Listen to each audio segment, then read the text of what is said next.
Huminto ka sandali at makinig ng mabuti dahil maaaring magmukhang kabaliwan ang sasabihin ko, ngunit ito ang purong katotohanan. Lahat ng paniniwala mo tungkol sa tagumpay at pera ay mali. Hindi ito tungkol sa diploma mo, hindi sa swerte, at hindi rin sa hirap ng iyong trabaho. Ito ay isang bagay na tunay na nauunawaan at ginagamit lamang ng 1% ng mga tao sa mundo, at dahil dito, sila ang may hawak ng halos lahat ng kayamanan sa planeta. Ngayon, isipin mo ito, paano kung lahat ng itinuro sa iyo tungkol sa paglikha ng pera ay isang kasinungalingan? Paano kung kaya mong baguhin ng buo ang iyong kalagayang pinansyal sa loob lamang ng ilang buwan? Ang sagot ay nasa harap mo, nasa isang ideya. Natutuhan ko ito sa pinakamahirap na paraan. Dumating ang panahon na naniwala ako na ang buhay ay basta na lamang nangyayari sa akin at hindi ko ito kayang likhain. Wala akong kahit ano, walang pera, walang pinag-aralan, at walang malinaw na direksyon. Nagtatrabaho ako sa mga trabahong ikinahihiya kong banggitin. Nagpapalit ako ng gulong, naglilinis ng sahig, ginagawa ang anumang trabaho na mahanap ko, at gayon paman, pakiramdam ko ay hungkag ako. Akala ko noon na ang tagumpay ay para lamang sa iba, para sa mga maswerte, sa mga ipinanganak sa mayayamang pamilya, o sa mga may diploma na nakasabit sa dingding. Hanggang sa isang karaniwang araw, may nangyaring pambihira. May isang lalaki na nagbigay sa akin ng isang aklat na pinamagatang Mag-isip at Yumaman, isinulat ni Napoleon Hill. Hindi ko alam noon, pero iyon na ang simula ng pagbabago ng buong buhay ko. Hindi mismong aklat ang nagbago sa akin, kundi ang mga ideyang laman nito. Isang simpleng ideya, ngunit makapangyarihan, ang nagmulat sa akin sa isang bagay na hindi ko kailanman nakita noon, na ang sikreto ay hindi nakasalalay sa mga kalagayan, kundi sa paraan ng pag-iisip. Mula roon, nagbago ang lahat. Ang ideyang iyon ay nagsindi ng apoy sa loob ko, isang katiyakang hindi ko pa naranasan noon. Parang may tinig na nagsasabing, kaya mong maging, gawin, at magkaroon ng anumang bagay na gusto mo, basta tunay kang maniwala at kumilos para rito. Malinaw pa sa isip ko ang pakiramdam na yon, parang natuklasan ko ang isang batas ng buhay na matagal nang naroon, ngunit walang nagturo sa akin. Nagsimula akong mag-isip ng iba. Naniwala ako na kapag inalagaan mo ang isang ideya, kaya nitong baguhin ang iyong realidad. At iyon nga ang nangyari. Sa loob ng maikling panahon, mula sa halos wala akong kinikita, umabot ako sa halagang katumbas ng mahigit 9 milyong piso kada taon. At di nagtagal, umabot iyon sa higit sa 57 milyong piso. At alam mo kung saan nagsimula ang lahat? Sa isang ideya, isang bagay na mayroon din ang bawat isa sa atin. Hindi ako naging mas matalino. Hindi ako nag-aral sa unibersidad. Wala rin akong mina ng kayamanan. Ang tanging nagbago ay ang paraan ng aking pag-isip. Ngunit alam mo ba kung ano ang karaniwang ginagawa ng karamihan? Hindi nila pinapansin ang sarili nilang mga ideya. Inililibing nila ito ng buhay bago pa man ito magkaroon ng pagkakataong umusbong. Ilang beses ka nang nagkaroon ng inspirasyon, isang kaisipan na nagpabilis ng tibok ng puso mo, ngunit agad mong naisip, sino ba ako para gawin ito, o hindi ito gagana. Ilang beses mo nang isinuko ang isang ideya bago mo pa man sinubukan. Ganyan mabuhay ang karamihan, pinapatay ang mga ideyang magpapalaya sana sa kanila. At masasabi kong buo ang paniniwala ko rito, hindi ka nakatigil dahil sa kakulangan ng pera. Nakatigil ka dahil sa kakulangan ng desisyon. Iyon din ang pumigil sa akin noon. Akala ko kailangan ko ng mga koneksyon, mga mapagkukunan o swerte. Pero ang tunay kong kailangan ay isang matatag na pasya, isang ideya na sinusuportahan ng pananampalataya. Ang ideya ay simula lamang, ang desisyon ang nagbibigay buhay dito. Noong sinimulan ko ang una kong negosyo sa paglilinis, pinagtawanan ako ng mga tao. Wala akong alam tungkol dito. Ang tanging mayroon ako ay isang walis, isang balde, at isang ideya. At alam mo ba kung magkano ang singil ko noon? Katumbas lamang ng 1,700 piso kada buwan para linisin ang isang palapag. Para sa iba, tila walang halaga yon. Pero hindi ko ito nakita sa ganoong paraan. Tiningnan ko yon bilang isang binhi. Tinrato ko ang maliit na kontratang iyon na parang simula ng isang imperyo. At tama ako. Dahil ang enerhiya na inilalagay mo sa ginagawa mo ang magtatakda kung ano ang magiging bunga nito. Hindi nagtagal, nililinis ko na ang mga opisina sa iba't ibang lungsod at kumikita ng higit pa sa inaakala ko. At lahat ito ay nagsimula sa isang simpleng pagbabago sa loob ko. Binago ng ideya ang paraan ko ng pagtingin sa mundo. Napagtanto ko na bawat tao ay may mga pambihirang ideya araw-araw, ngunit karamihan ay hinahayaan lamang itong mamatay. Sinasabi nila, wala akong oras, wala akong pera, hindi ko alam kung paano. Ngunit ang mga dahilan na iyon ay mga pader lamang na itinayo upang protektahan ang takot sa kabiguan. Ang problema, ang mga pader na iyon din ang humaharang sa tagumpay na pumasok. Pag-isipan mo ito, kailan ang huling beses na nagkaroon ka ng ideya na nagpasigla sa iyo? Isang ideyang tila imposible ngunit nagpaliyab sa iyong loob. Ano ang ginawa mo roon? Kumilos ka ba? O hinayaan mong kumbinsihin ka ng takot na hindi pa ito ang tamang panahon? Ilang pagkakataon na ang nailibing mo sa ganoong paraan? Dahil ang totoo, hindi naghihintay ang universo. Ginagantimpalaan nito ang pagkilos. Palagi kong sinasabi, ang isang ideya ay parang espiritual na binhi. Taglay nito ang kakayahang lumikha ng isang bagay na hindi pa umiiral. Ngunit tulad ng anumang binhi, kung hindi mo ito itanim, mamamatay ito. Kapag isinulat mo ang iyong ideya, kapag ipinahayag mo ito, kapag ginawa mo ang unang hakbang, itinatanim mo ang binhing iyon sa lupa ng realidad. Ganito nagsisimula ang lahat.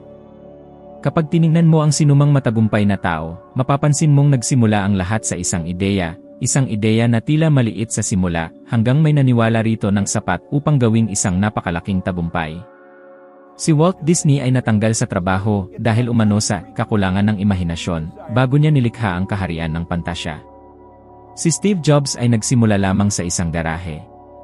Si Oprah Winfrey naman ay tinanggihan dahil sinabing hindi siya akma para sa telebisyon.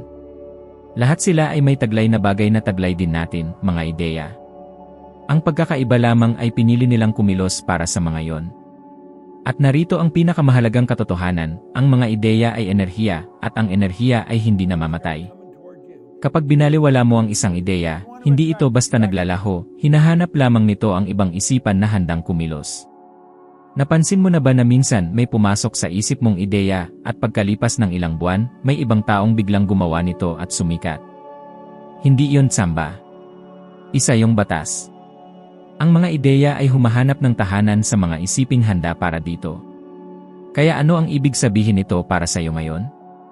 Ibig sabihin, maaaring ang ideyang kayang baguhin ang iyong buhay ay naroon na sa loob ng iyong isipan, naghihintay lamang na pakinggan mo ito. Maaaring tila maliit, walang saysay, o imposibleng mangyari. Pero paano kung iyon mismo ang simula ng lahat? Paano kung iyon ang magiging punto ng pagbabago sa iyong kwento? Kumuha ka ng papel at isulat ang ideyang iyon. Hindi mahalaga kung tila napakalaki o napakasimple. Isulat mo lamang. Bigyan mo ito ng anyo. Sapagkat ang isang ideya ay nagkakaroon lamang ng kapangyarihan kapag ito ay nailalabas sa kamalayan. Iyan ang unang hakbang. Ganyan nagsimula ang lahat para sa akin. Isinulat ko kung ano ang gusto ko, at kahit tila imposibleng makamit, pinili kong maniwala. Hindi ko alam kung paano mangyayari, pero nagsimula lang ako. At iyon ang sandaling nagbago ang buong buhay ko. Ang pinakamahalagang natuklasan ko ay hindi mo kailangang magkaroon ng pera upang magsimula, kailangan mo lamang ng isang desisyon. At nagsisimula ang desisyong iyon sa isang ideya. Isang tanging ideya ang maaaring magpalaya sa iyo mula sa lahat ng hangganan. Isang tanging ideya ang maaaring magdala sa iyo sa mga lugar na ngayon ay tila hindi maaabot. Dahil ang mga ideya ay parang mga binhi ng kapangyarihan, at ang tanging lupang maaaring pagtamnan nito ay ang iyong isipan. Kaya isipin mo, ano ang ideya na kinatatakutan mong sundin? Sapagkat maaaring iyon mismo ang susi na ginamit ng 1% ng mga tao, at ngayon, iyon ang kumakatok sa iyong pinto. Sa loob ng maraming taon, naniwala ako sa isa sa pinakamalaking kasinungalingan na ikinuwento ng mundo, na para magtagumpay at kumita ng malaking halaga ng pera, kailangan mong maging labis na matalino. Ang paniniwalang ito ay naging bahagi ng malaking bahagi ng aking buhay, at marahil sa iyo rin. Lumaki ako na naririnig na ang tagumpay ay para lamang sa mga henyo, sa mga nag-aral sa pinakamahusay na paaralan, sa mga may pinakamataas na marka, at sa mga may tamang koneksyon. At dahil naniwala ako roon, otomatiko kong inilagay ang aking sarili sa labas ng grupong iyon. Sa katunayan, maaga akong huminto sa pag-aaral, wala akong diploma, wala akong impluwensya, at halos hindi ko alam kung saan magsisimula. Ngunit ang natuklasan ko, at siyang tuluyang nagbago ng lahat para sa akin, ay ang tagumpay ay walang kinalaman sa talino, kundi sa antas ng kamalayan. Ang paraan ng iyong pag-iisip ang tumutukoy sa paraan ng iyong pamumuhay. Karamihan sa mga tao ay nasanay na maniwala na ang masipag o mas maraming alam ang siyang uunlad. Ngunit tingnan mo sa paligid. Ilan ang kakilala mong matatalino, may pinag-aralan, masisipag, pero patuloy pa ring nahihirapan sa pananalapi? At ilan naman ang halos hindi nakatapos ng sekundarya, ngunit namumuhay ng sagana, nakakamit ang mga bagay na itinuturing ng marami na imposible. Ang kaibahan ng dalawang grupong ito ay hindi nasusukat sa katalinuhan, kundi sa paniniwala. Habang ang isa ay ginagamit ang isipan upang bigyang katwiran ang kanyang mga limitasyon, ang isa naman ay ginagamit ang pananampalataya ng isipan upang palawakin ang kanyang mga posibilidad. Nalaman ko ito sa masakit na paraan, dahil matagal kong inakala na kailangan kong magtrabaho ng higit, magsikap ng husto, at pagurin ang sarili upang umunlad. Gigising ako ng maaga, magtatrabaho ng walang tigil, ngunit sa pagtatapos ng buwan ay pareho pa rin ang kalagayan ko. Nakakapagod iyon. Akala ko noon, ang kilos ay kapareho ng progreso. Pero hindi pala. Ang tunay na pag-unlad ay hindi nagmumula sa pisikal na lakas, kundi sa lakas ng isipan. Naalala kong nasabi ko sa sarili, kung magtatrabaho lang ako ng mas matindi, maaabot ko rin. Pero mali ako. Kumilos ako ng walang kamalayan, walang malinaw na direksyon, inuulit ang parehong gawi araw-araw. At ganyan mismo nabubuhay ang karamihan, paulit-ulit, parang nasa ilalim ng hypnosis. Nagtatrabaho, nagbabayad ng bayarin, nagrereklamo sa buhay, at inuulit ang parehong siklo kinabukasan.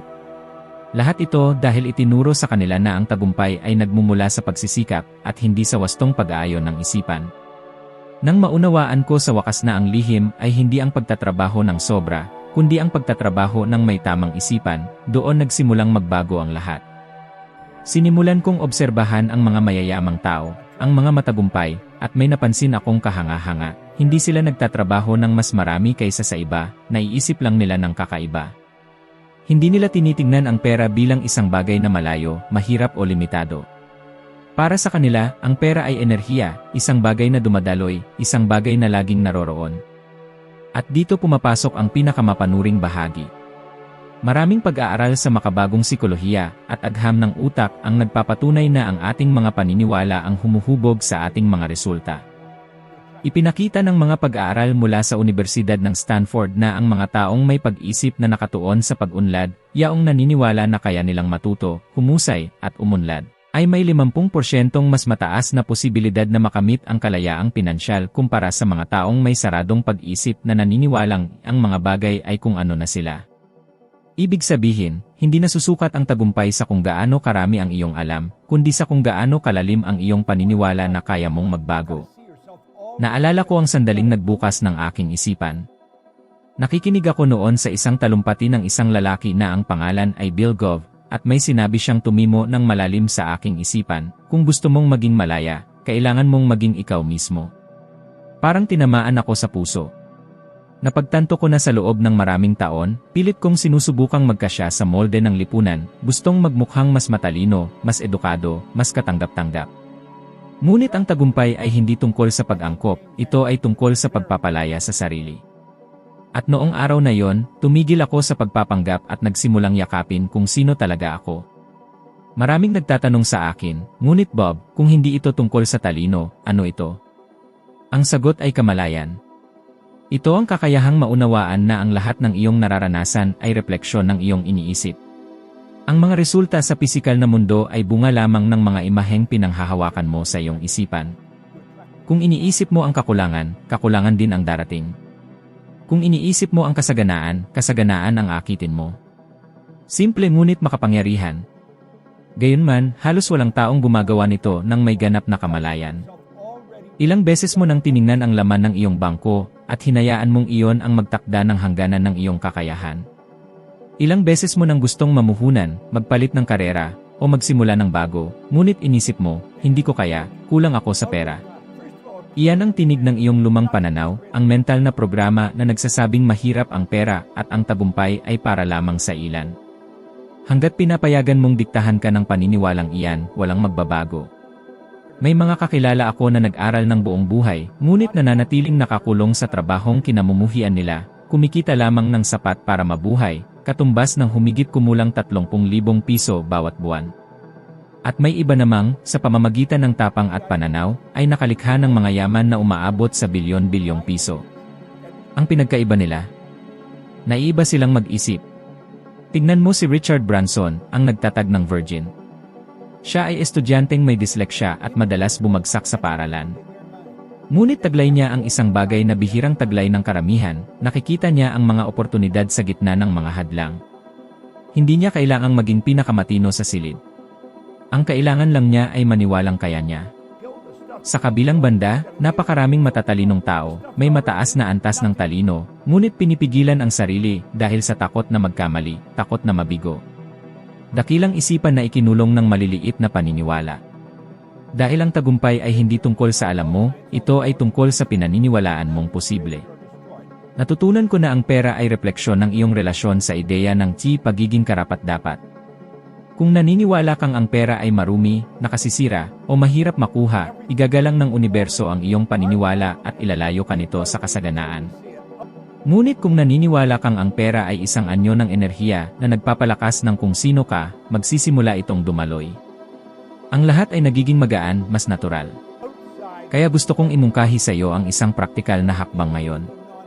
Kumuha ka ng papel at isulat ang pinakamalakas mong paniniwala tungkol sa pera. Isulat ito ng hindi nagdadalawang isip. Marahil ay isang kaisipang tulad ng mahirap kitain ang pera, o hindi ako magaling sa pinansya, o ang mga mayayaman ay makasarili. Pagkatapos, tingnan ang iyong isinulat at tanungin ang sarili, ito ba ay ganap na katotohanan, o isang ideya lamang na tinanggap ko ng walang pagsusuri? Noong una kong ginawa ang ehersisyong ito, napagtanto kong daladala ko ang mga paniniwalang hindi naman akin, mga ideyang galing sa aking mga magulang, sa lipunan, at sa mga guro na nagturo sa akin na tanggapin ang pagiging karaniwan bilang normal. Sa sandaling iyon, nagpasya ako, hindi na ako magiging bihag ng mga ideya ng iba. Lilikha ako ng sarili kong katotohanan. At doon nagsimulang magbago ang lahat. Dahil kapag binago mo ang paraan ng iyong pag-isip, nagbabago rin ang lahat ng nasa paligid mo. Hindi katalinuhan ang nagbubukas ng mga pinto. Ito ay kamalayan, ang pagkaunawang ikaw ang lumikha ng iyong realidad. Bawat kaisipan ay parang binhing itinatanim sa bukirin ng buhay. At bawat binhing itinanim, balang araw, ay magbubunga. Ang problema, karamihan sa mga tao ay nagtatanim ng binhi ng takot at kakulangan, tapos magtataka kung bakit ganoon din ang kanilang ani. Ang katotohanan ay simple, ang pera ay hindi nagbabago ng tao, pinalalakas lamang nito kung sino sila sa loob. Kung ikaw ay mapagbigay, lalong lalawak ang iyong kabutihang loob. Kung ikaw ay hindi tiyak sa sarili, lalong lalalim ang iyong kawalan ng kumpiyansa. Kaya bago mo hanapin ang mas maraming pera, hanapin muna ang mas malay na isipan. Inabot ako ng maraming taon bago ko maunawaan na ang tunay na pagkakaiba ng mga nagtatagumpay at ng mga basta na lang nabubuhay ay nasa paraan ng pag-isip. At marahil ngayon, napapansin mo na rin na ang pinakamalaking hadlang mo ay hindi kailanman ang mundo sa labas, kundi ang mundo sa loob ng iyong isipan. Baguhin mo ang mundong iyon at ang lahat ay susunod. Dahil ang tagumpay ay hindi laro ng katalinuhan, ito ay laro ng kamalayan. Sa loob ng maraming taon, ako ay nabuhay bilang bilanggo ng aking sariling pagdududa. Walang rehas, walang kandado, walang pader. Ngunit naroroon ang kulungan, hindi nakikita, ngunit nakakabigat. At ang pangalan nito ay alinlangan. Ang pag-aalinlangan ay parang tahimik na kalabang palaging nasa paligid ko, sa trabaho, sa bawat usapan, sa mga pagkakataong hinayaan kong lumampas. Lagi itong naroon, bumubulong sa aking tainga, paano kung hindi ito magtagumpay? Paano kung hindi ka sapat? Paano kung pagtawanan ka nila? Pinaniwalaan ko ang mga bulong na yon. At dahil naniwala ako, maraming pangarap ang namatay bago pa man sila nagsimulang mabuhay. Naalala ko ang isang partikular na araw. Nakaupo ako sa pinakalikod ng isang auditorium, pinagmamasdan ang isang lalaking nasa entablado na ang pangalan ay Bill Gove. Nagsasalita siya ng may matinding paniniwala at karisma, na para bang siya ang may kontrol sa hangin sa loob ng silid. May humigit kumulang 1,000 tao roon, lubos na nahuhumaling sa bawat salitang binibitawan niya. At ako, nasa likod, napaisip, kung kaya ko lang magsalita tulad niya, kung mayroon lang akong ganoong tiwala sa sarili, ibang-iba siguro ang buhay ko. Ngunit agad akong sinagot ng pag-aalinlangan, hindi mo kailanman magagawa yan. Hindi ka ipinanganak na may ganoong talento. Ang kaisipang iyon ay tila nagyelo sa akin. Gusto kong tumayo at tumakbo palabas, dahil sa simpleng pag-isip na nasa posisyon niya ako, pinagpapawisan na ang aking mga palad at nanginginig ang aking tinig. Ngunit biglang sinabi ni Bill ang mga salitang tumagos sa aking kaluluwa, kung gusto mong maging malaya, kailangan mong maging totoo sa sarili mo. Parang tumigil ang oras. Doon ko napagtanto na matagal na pala akong nabubuhay sa anino ng takot sa opinyon ng iba. Hindi ako tunay na ako. Isa lamang akong binagong bersyon ng sarili, mas maliit, mas katanggap-tanggap, nilikhang huwag makaistorbo sa sinuman. At doon ko napagtanto ang kabayaran nito, humihina ako, ngunit hindi talaga nabubuhay.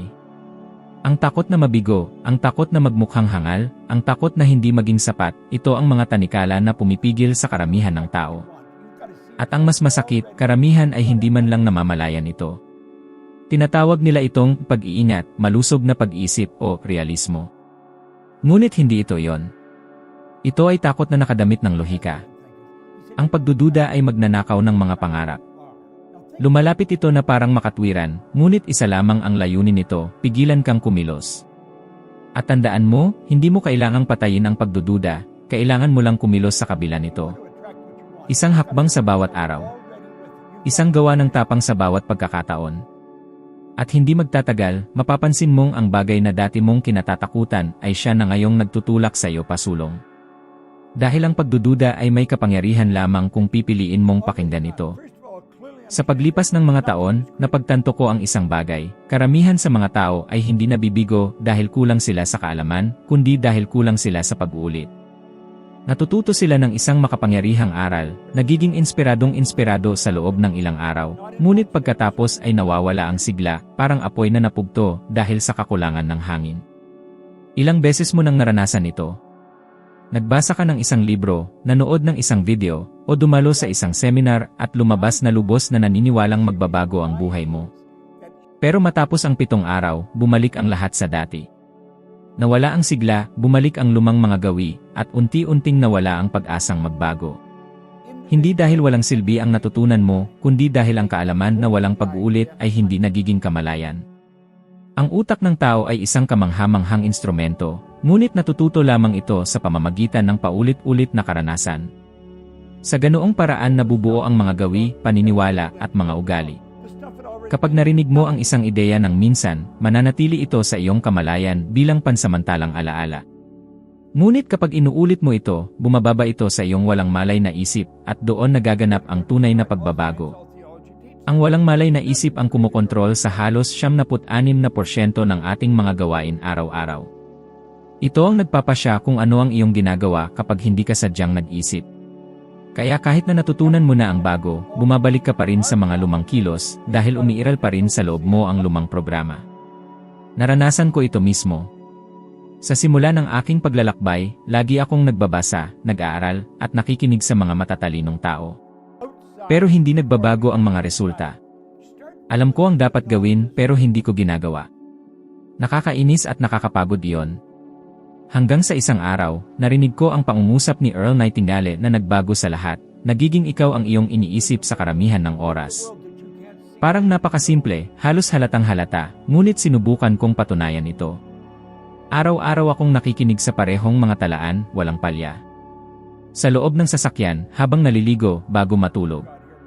Paulit-ulit kong binibigkas ang parehong mga salita hanggang sa tuluyang maging bahagi sila ng aking pagkatao.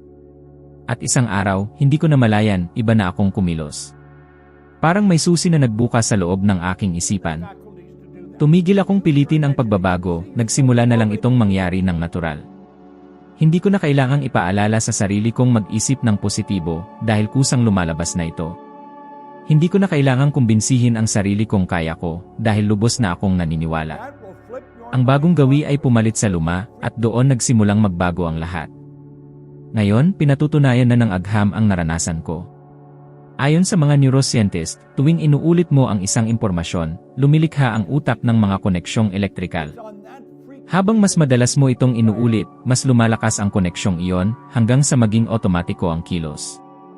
Tinatawag itong neuroplasticity, ang kakayahan ng utak na hubugin ang sarili batay sa kung ano ang iyong inuulit.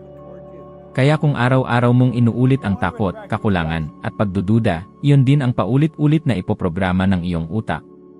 Ngunit kung inuulit mo ang pananampalataya, kasaganaan, at pagkilos, magsisimula itong gumana sa isang ganap na bagong dalas. Ito ang dahilan kung bakit nilinang ko ang ugali ng may malay na pag-uulit, dahil doon nagsisimula ang tunay na kalayaan.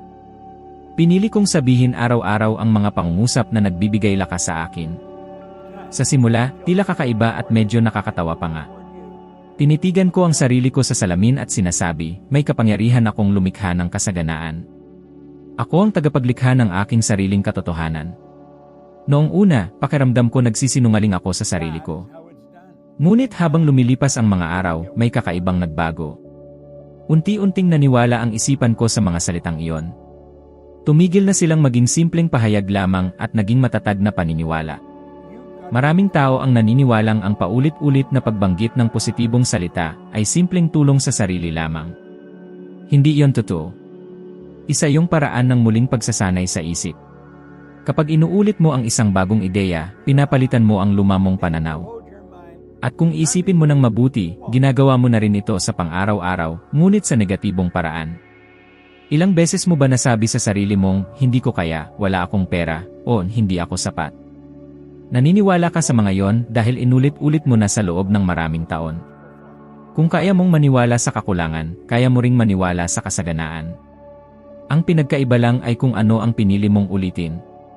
Naalala ko ang isang yugto ng buhay ko na tila wala akong direksyon. Hindi lumalago ang negosyo ko, dumarami ang utang, at labis akong napagod. Isang araw, nagpasya akong baguhin ang focus ng aking isipan. Kumuha ako ng kwaderno at isinulat ang isang pangungusap, ako ay masagana at lahat ng aking ginagawa ay nagiging masagana rin. Sa loob ng 30 araw, paulit-ulit kong sinabi ang pangungusap na yon sa maghapon. Binabanggit ko ito habang nagmamaneho, naglalakad, at bago matulog. Sa una, walang malinaw na pagbabago. Ngunit unti-unti kong napansin na nagiging kalmado ako, mas tiwala, mas magaan ang pakiramdam. Hindi ko namalayan, nagsimula akong gumawa ng mas matalinong mga desisyon. Dumating ang mga bagong negosyo, lumitaw ang mga pagkakataong dati ay hindi ko nakikita. Hindi nagbago ang mundo, ako ang nagbago. Ganyan ang kapangyarihan ng pag-uulit. Hindi lang nito binabago ang iniisip mo, binabago ka nito. Sapagkat kung ano ang palagi mong inuulit, iyon ang nagiging bahagi mo. At kung ano ang nagiging bahagi mo, iyon ang iyong naipapakita sa realidad. Kaya palagi kong sinasabi, hindi ka nagiging kung ano ang iyong hinahangad, nagiging ikaw ang iyong inuulit. Ngayon, nauunawaan ko na karamihan sa mga tao ay nabubuhay bilang bihag ng mga lumang kaisipan na minana nila. Araw-araw nilang inuulit ang parehong kwento, mahirap kumita ng pera. Hindi patas ang buhay. Wala akong swerte. At ang mga kwentong ito ay nagiging mga sariling propesya. Tumutugon lamang ang universo sa enerhiya ng iyong isipan. Kung nakatuon ka sa kakulangan, kakulangan din ang isasagot nito. Kung nakatuon ka sa pasasalamat at kasaganaan, bibigyan ka nito ng mga pagkakataon. Kaya kung nais mong tunay na magbago, magsimula sa mga bagay na simple. Pumili ng isang pangungusap na sumasalamin sa kinabukasang gusto mong likhain at ulitin ito hanggang maging bahagi ng iyong pagkatao. Maaaring mukhang maliit na bagay ngayon, ngunit diyan nagsisimula ang pagbuo ng bagong realidad. Ulitin hanggang maniwala. At kapag naniwala ka, kikilos ka ng iba. Kapag kumilos ka ng iba, magbabago ang iyong mga resulta. Nais kong ipaalala na ang pagbabago ay hindi agad-agad. Isa itong proseso ng pagpuno sa iyong isip ng mga bagong ideya. Parang paglalagay ng bagong kanta sa lumang plaka, sa simula, maririnig mo pa rin ang lumang tugtugin, ngunit kung ipagpapatuloy mo, ang bago ang mananaig at bubura sa dati. Ganyan binabago ang buhay. Kung gusto mo ng patunay, tingnan mo ang mga taong may pangmatagalang tagumpay. Lahat sila ay may mga ritual sa isip. Inuulit nila ang kanilang mga pahayag, sinusuri ang mga layunin, at nilalarawan sa isip ang mga resulta. Hindi sila umaasa sa panandaliang inspirasyon, bumubuo sila ng mga gawi na humuhubog sa kanilang kapalaran. Araw-araw, sinasabi ni Steve Jobs sa sarili niya, maaaring ito na ang huling araw ng aking buhay, kaya gagawin ko ang bagay na mahal ko. Si Muhammad Ali naman ay paulit-ulit na nagsasabi ng ako ang pinakadakila, bago pa man siya naging kampiyon. Nauunawaan nila ang bagay na madalas hindi napapansin ng iba, hindi kayang pag-ibahin ng utak ang totoo sa madamdaming inuulit. Kaya simulan mong ulitin ang mga bagay na gusto mong maranasan, at ang iyong isipan ay kikilos upang maisakatuparan ito. Ang pag-uulit ang tulay sa pagitan ng iniisip mo at ng iyong aktwal na karanasan. Ito ang nagbabago ng ideya tungo sa pagkakakilanlan. Sapat na ang mga taon ng pag-uulit ng mga limitasyon, panahon na para ulitin ang mga posibilidad. Pumili kung sino ang nais mong maging, at ulitin ito hanggang sa maging imposibleng pagdudahan pa. Sapagkat sa araw na tunay kang maniwala, magsisimula ring gumalaw ang lahat sa paligid mo patungo sa bagong realidad na iyon. Maaaring tila simple ang narinig mo, ngunit ito mismo ang lihim na naghihiwalay sa mga taong nananatiling nangangarap at sa mga taong tunay na nagbabago ng sariling buhay. Ang pinakamakapangyarihang katotohanan ay walang nagbabago hanggat hindi mo binabago ang mga salitang inuulit mo sa iyong isipan. Hindi kayo mayaman sa dami ng alam mo, kundi sa katatagan ng iyong ginagawa. Ang bawat salitang sinasabi mo sa sarili, bawat ideyang pinipili mong palakasin, ay hinuhubog na ngayon ang iyong kinabukasan. At kapag tunay mong naunawaan ito, mapagtatanto mong nasa iyong mga kamay ang kakayahang isulat muli ang iyong sariling kwento. Ngayon, kung ramdam mong may saysay ang lahat ng ito, huwag kang tumigil dito. Ang susunod na video na nakikita mo sa iyong screen ang susunod mong hakbang sa pag-akyat sa hagdang karunungan, ang susunod na patungo sa pagiging 1% na mas mabuti kaysa sa kung sino ka ngayon. Maraming salamat sa pagsama mo hanggang dito, at inaasahan kitang muli doon, sapagkat doon mas lalo pang magiging malinaw ang lahat. Magpatuloy ka. Pindutin mo na ngayon at ipagpatuloy ang pagbabagong ito.